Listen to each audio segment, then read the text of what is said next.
Telugu legal focus ఛానల్కి మీ నాగరగు నమస్కారాలు. భారతదేశంలో అనాదిగా మాతృదేవో భవ, పితృదేవో భవ, ఆచార్య దేవో భవ అనే నానుడి ఎన్నో సంవత్సరాల నుంచి భారతదేశంలో అందరికీ తెలిసిన విషయం.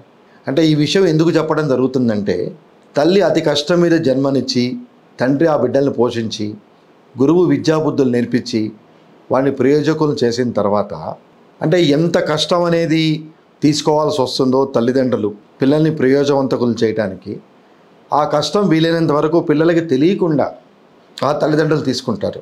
కానీ అదే పిల్లలు పెరిగి పెద్దవాళ్ళు అయిన తర్వాత అంటే భవిష్యత్తులో ఏదైనా అనివార్య కారణాల వల్ల ఈ పిల్లలు తల్లిదండ్రులు చూడాల్సిన పరిస్థితి వస్తే అక్కడ వీళ్ళు వేర్పాటువాద విధానం చేసుకుంటారు.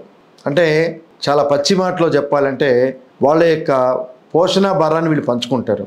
న్యాచురల్ ఫినామినా ఏంటంటే 10 మంది తల్లిదండ్రులు ఉన్నా అమ్మా నాన్నకి ఎంత కష్టమైనా ఎవరి కష్టం ఎవరికీ తెలియకుండా పిల్లల్ని కడుపులో పెట్టుకొని వాళ్ళు పస్తులు ఉంటారో లేదంటే కష్టపడతారో కూలీ పని చేస్తారో ఆ 10 మంది పిల్లల్ని చదివించి వారికి తగిన విద్యాబుద్ధులు చేర్పించడంలో తల్లిదండ్రులు మా అంటూ చూసుకోరు.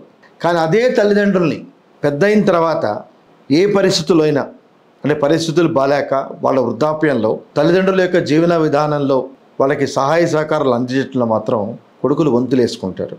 చాలా దురదృష్టకరమైన పరిణామం. ఇది ఎంత దురదృష్టకరమైన పరిణామం అంటే సొసైటీలో ఎన్నోసార్లు ఇలాంటి విచిత్రమైన సంఘటనలు జరిగినా ఏదో రకంగా పెద్ద మనుషుల ఇన్వాల్వ్మెంట్తోనో లేదంటే ఫ్యామిలీ మెంబర్స్ ఇన్వాల్వ్మెంట్తోనో ఆ ప్రాబ్లమ్ సార్ట్అవుట్ చేసుకునేవాళ్ళు. కానీ ఈ సమస్యలు అంటే తల్లిదండ్రులు వృద్ధాప్యంలో పిల్లల్ని చూడకపోవటం అనే విషయం పరిధులు దాటడం వలన సీనియర్ సిటిజన్స్ యాక్ట్ అనేది రావటం జరిగింది. మోస్ట్ దౌర్భాగ్యం. అంటే మనం కని పెంచి కష్టపడి పెద్ద చేసిన పిల్లలు మన వృద్ధాప్యంలో మనం చూసుకోలేని పరిస్థితులు వచ్చినప్పుడు అంటే వారికి చూసుకునే కెపాసిటీ ఉండి కూడా నెగ్లెక్ట్ చేసినప్పుడు పిల్లల్ని చట్టాలు న్యాయస్థానాలు తీర్పులు ఇచ్చి మార్గదర్శకాలు ఇచ్చి మీ అమ్మా నాన్నని ఈ రకంగా చూసుకోవాల్సిన పరిస్థితి ఉంది అని ఆ పిల్లలకి హెచ్చరిస్తున్నది అంటే ఇంతకన్నా వేరే దౌర్భాగ్యం అనేది ఆ తల్లిదండ్రులకు లేదు. ఇటీవల వస్తున్న కొన్ని తీర్పులు సీనియర్ సిటిజన్స్ యాక్ట్లో తప్పనిసరిగా అంటే భవిష్యత్తులో రాబోయే సీనియర్ సిటిజన్స్కి మార్గదర్శకాలుగా ఉపయోగపడతాయి. అంటే తల్లిదండ్రుల మీద ప్రేమతో వీళ్ళు ఆస్తులు పంచి ఇచ్చేటప్పుడు మీరు తీసుకోండి, ఈ ఆస్తి మీరు ఎంజాయ్ చేయండి, ఈ ఆస్తి మీరు ఎంజాయ్ చేయండి అని వాళ్ళు విభజిస్తారు. కానీ ఇప్పటివరకు జరిగిన వాటిల్లో ప్రాపర్టీ తీసుకుంటున్నావు, మేము పెద్దవాళ్ళం అయ్యాము కాబట్టి మా మంచి చెడు చూడాల్సిన బాధ్యత కూడా ఈ ప్రాపర్టీ నువ్వు అనుభవిస్తున్నప్పుడు మీకు మేము అన్యాక్రాంతం చేస్తున్నాం.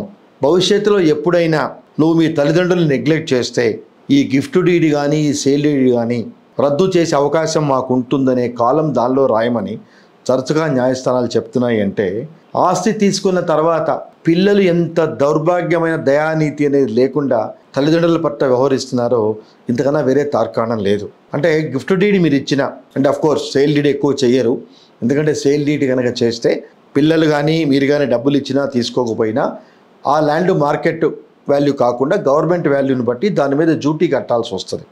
But in order to avoid such a payment gift deed ఎక్కువ రాయటము అంటే విల్లు రాయటము జరుగుతుంది. అఫ్కోర్స్ విల్ అనేది వాళ్ళ కాలం చేసిన తర్వాత అది అమల్లోకి ఉంటుంది కాబట్టి మెయిన్గా గిఫ్ట్ డీడ్.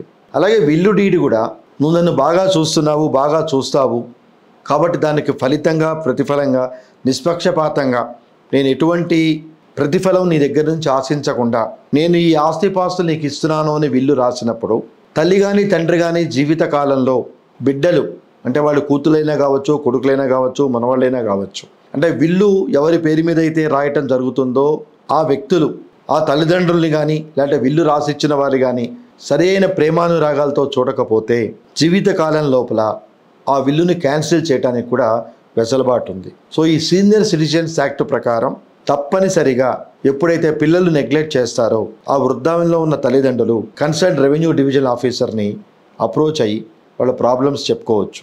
అంటే అతని క్వాజీ జ్యుడిషియల్ అథారిటీ, ఆ క్వాజీ జ్యుడిషియల్ అథారిటీ పిల్లల్ని పిలిచి వాళ్ళని కౌన్సిలింగ్ చేసి వాళ్ళ ఆర్థిక స్థితిగతులు తెలుసుకొని తప్పనిసరిగా దానిలో తల్లిదండ్రులు చూడాల్సిన బాధ్యత కూడా ఉండాలని ఆదేశిస్తారు. చాలా సంతోషకరమైన విషయము.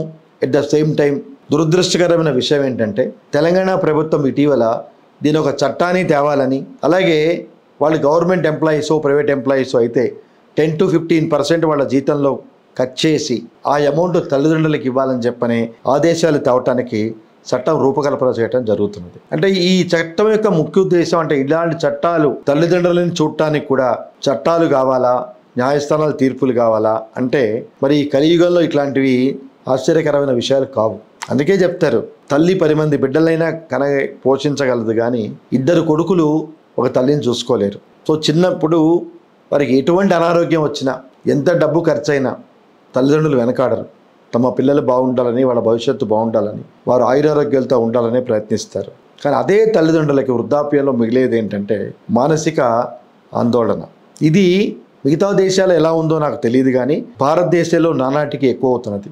సో ఇంట్లో చూసుకోలేని వెసలుబాటు ఉండటం వలన, అంటే భార్యాభర్తల మధ్య పొరపచ్చాలు, పేరెంట్స్ చుట్టంలో వారికి సరైన అవగాహన లేకపోవటం వల్లనే ఈ ఓల్డేజ్ హోమ్స్ అని ఇట్లాంటివన్నీ రావటం జరుగుతుంది. ఇక్కడ గమనించాల్సిన విషయం ఏంటంటే ఓల్డేజ్ హోమ్లో పెట్టాం కదా పిల్లల్ని, వాళ్ళు బాగా చూసుకుంటున్నారు కదా, మేము వారానికో నెలకో ఒకసారి వెళ్ళి 2-3 గంటలు గడిపొస్తాం కదా అని తల్లిదండ్రులు పట్ల పిల్లలు మాట్లాడుతుంటే, సొంత బిడ్డలవి నువ్వే ప్రేమానురాగాలతో చూసుకునే సమయం నీకు లేనప్పుడు ఎవరో కమర్షియల్ అని నేను అనకూడదు. మీరు డబ్బులు ఇస్తేనే మీ తల్లిదండ్రులను చూస్తున్నప్పుడు వారికి ఇన్హరెంట్ లవ్ అండ్ ఎఫెక్షన్ ఎక్కడి నుంచి వస్తుంది? ఇది పిల్లలు గమనించాలి. మన సొంత తల్లిదండ్రుల్లోనే మనం ప్రేమానురాగాలు చుట్టానికి బేరీ చేసుకుంటున్నప్పుడు వాళ్ళు ఎవరో డబ్బులు తీసుకొని మన తల్లిదండ్రుల్ని వాళ్ళు బాధ్యతాయుతంగా చూస్తారనుకోవటం చాలా హాస్యాస్పదం. ఎంత బాగా చూసినా ఇక్కడ ఇంకొక విషయం, వాడికి అనారోగ్యం వచ్చి వారు ట్రీట్మెంట్ ఇవ్వలేని పరిస్థితుల్లో కనుక ఉంటే మళ్ళీ పిల్లలకే ఫోన్లు చేస్తారు. అంటే ఏ రకంగా చూసినా ఈ కార్యక్రమం చూసే ప్రేక్షకులు కనుక కొడుకులుంటే చరిత్ర రిపీట్ అవుతుందని గమనించుకోండి. ఎందుకంటే ఒక 50 ఏళ్ల క్రితం ఈ తాత మనోడు సినిమాలో వాడు గొయ్యి తీసి, ఎందుకు నాయనా ఈ గొయ్యి అంటే, ఈ రోజు మీ నాన్నకు చేసే మర్యాద రేపు నీకు చేయాలి కదయ్యా అంటాడు. History repeats and again. మీ పిల్లలు మీ తల్లిదండ్రులు ఎలా చూస్తున్నారో గమనిస్తుంటారు. సో అదే మీకు తిరిగి వస్తుంది. కర్మ విల్ కమ్ బ్యాక్. మీరు మీ తల్లిదండ్రుల్ని ప్రేమానుభవాలతో చూడకపోతే రేపు మీ పిల్లల్ని అలాంటివి ఎక్స్పెక్ట్ చేయడం కూడా చాలా దౌర్భాగ్యకరమైన పరిస్థితి. ఈ సీనియర్ సిటిజన్స్ యాక్ట్ అన్నది 2007లో వచ్చింది.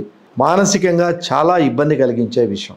అంటే ఆస్తులు తీసుకునేటప్పుడు ఉన్నంత నటన, కాన్సన్ట్రేషన్ తర్వాత వాళ్ళని చూడటంలో ఉండదు. వాళ్ళకి భారంగా అనిపిస్తారు. అదే సింగిల్ పేరెంట్ ఉంటే ఇంకా వాళ్ళ పరిస్థితి చాలా దయనీయమైన పరిస్థితి. ఇద్దరు ఉంటే ఓకే, మంచో చెడో వాళ్ళిద్దరు పంచుకుంటారు, వాళ్ళ పాటికి వాళ్ళు ఏదో కాలక్షేపం చేస్తారు పండుటాకులు అని చెప్పి అనుకునే భావనతో. అలా కాకుండా single parent are being neglected, single old parent. అలాగే చిన్న పిల్లలు కూడా, ఇది ముసలి వాళ్ళకే కాదు, అంటే ఇది సీనియర్ సిటిజన్స్కే కాదు. మీ కిడ్ సింగిల్ చైల్డ్ అయితే, అంటే మీ భార్యాభర్తలు మీకున్న మనస్పర్ధలతో కనుక విడిపోయి ఆ బిడ్డ మోస్ట్ ఆఫ్ ద టైం ఒక పేరెంట్ దగ్గర ఉండి రెండవ పేరెంట్కి ఏమైనా విజిటింగ్ రైట్స్ వగేరాలు ఇస్తున్నప్పుడు ఆ బిడ్డ కూడా మానసిక వేదన అలాగే ఉంటుంది. వీళ్ళు సీనియర్ సిటిజన్స్ కాబట్టి వాళ్ళ మంచి చెడులు చెప్పగలుగుతారు. చిన్నపిల్లలు తెలియని వయసు కాబట్టి వాళ్ళు చెప్పలేరు. కానీ ఒక స్టిగ్మా అనేది వాళ్ళ మైండ్లో ఉండిపోతుంది. బట్ ప్రేక్షకులు గమనించండి, భార్యాభర్తల మధ్య వచ్చే డిఫరెన్స్ తోనే మీరు మీ తల్లిదండ్రుల్ని దూరం చేసుకోవటం కానీ మీ బిడ్డలకు దూరం అవటం కానీ జరుగుతుంది.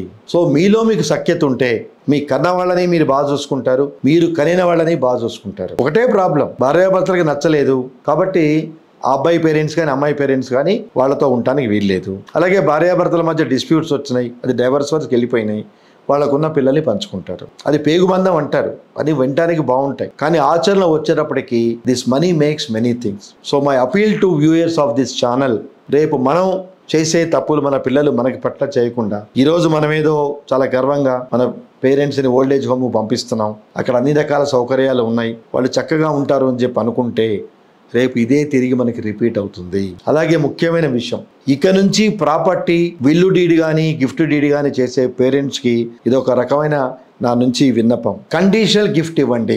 నీకు మమ్మల్ని మేము కాలం చెల్లేంత వరకు మమ్మల్ని ప్రేమానురాగాలతో బాధ్యతగా చూస్తున్నావని ఈ ప్రాపర్టీ నీకు అప్పచెప్తున్నాను.